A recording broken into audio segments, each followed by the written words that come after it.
Okay. How are you doing, Mr. Martin? What a pretty watch. Oh, what an elegant, beautifully made watch. This is original too. 5717, one button. Look at how gorgeous it is. Seiko didn't do. Look, it's got this bottle cap design. We've got this rotating ring, but it's smooth to the case. Bidirectional, smoothly turning, and the machining is just exquisite.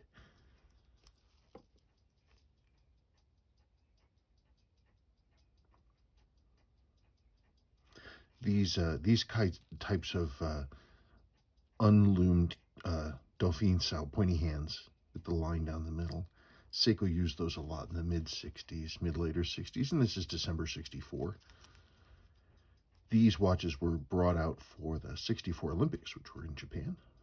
And you can see the remains, what's left of the engraved case back on these. These were just like etched in. And so they don't last super uber long. Snap-on case back. Believe it or not, I've got like 3 of these crowns. But they're all going to have bad gaskets, like this one. These are all built. They have the gasket. They have the gasket inside the crown. It's like a 6105. So I'll need to rebuild that, and even one of my replacement crowns I'd have to. This turns pretty loosely. These are just a snap-on. They don't even have, I don't think they don't have a rotating ring gasket. I'll have to see. I'm not sure. You sent a replacement crystal, I believe.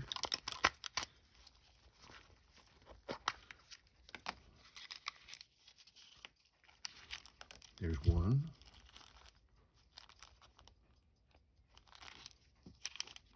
There's 2. Or is this an old one? Oh, that's a new one. You know, I've never owned one of these. Maybe it's time I put that behind me and pick one of these up. It's got the 6200 style dial and font for the numbers and the date window. It's a really nice look. And this great font, the chronograph font that they use, it's something. Come on.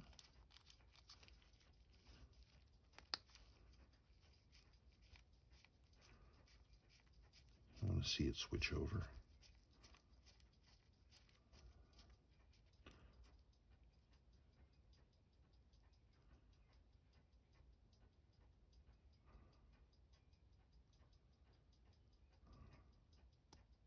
Oops, I didn't mean to do that.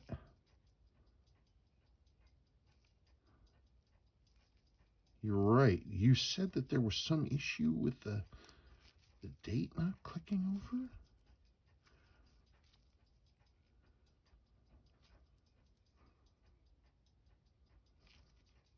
Doesn't feel like your jumper spring is really doing what it should.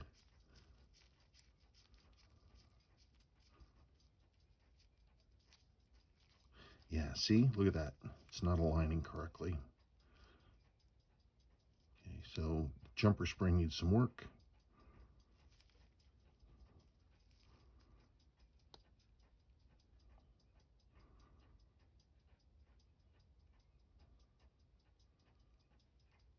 God, what a lovely watch. Oh, what a pretty watch. Look at how the knurling matches the crown to the rotating ring. Somebody really knew what they were doing when they designed this thing. Okay, well, it's a runner. I don't see anything.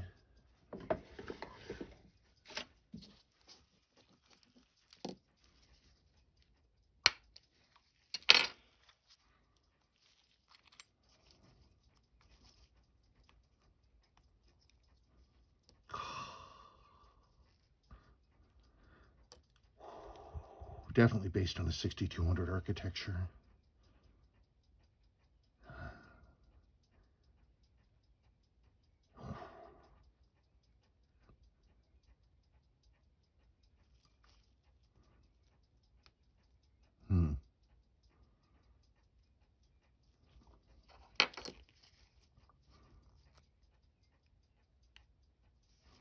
It's just gummy. It's not pulling this lever back far enough to reset. This spring is a little weak, but it's just gummed up here.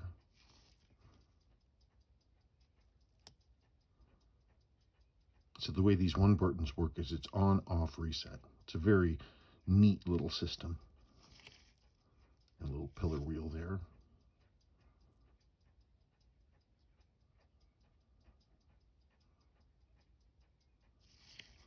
Crown gaskets as old as anything. Absolutely rock hard. This is a survivor. Hey, look at that cool little circlip right there. I don't see any moisture intrusion. There's a maker's mark. Not maker's mark, a servicing mark.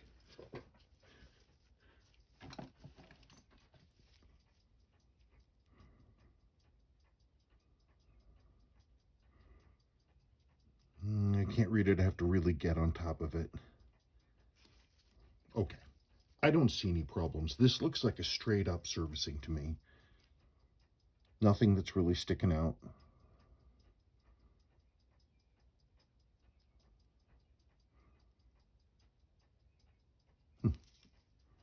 That's cool. Seiko used this exact kind of thing for the 6138, 6139 movements too. They just didn't use this Swiss style thing. They used the vertical column, not that. Cool. Well, I think it's pretty straightforward. Let me get this closed up, and you let me know what you want to do. I'm going to put this right here for right now and get my press out and get that closed up, but I'll do that off screen.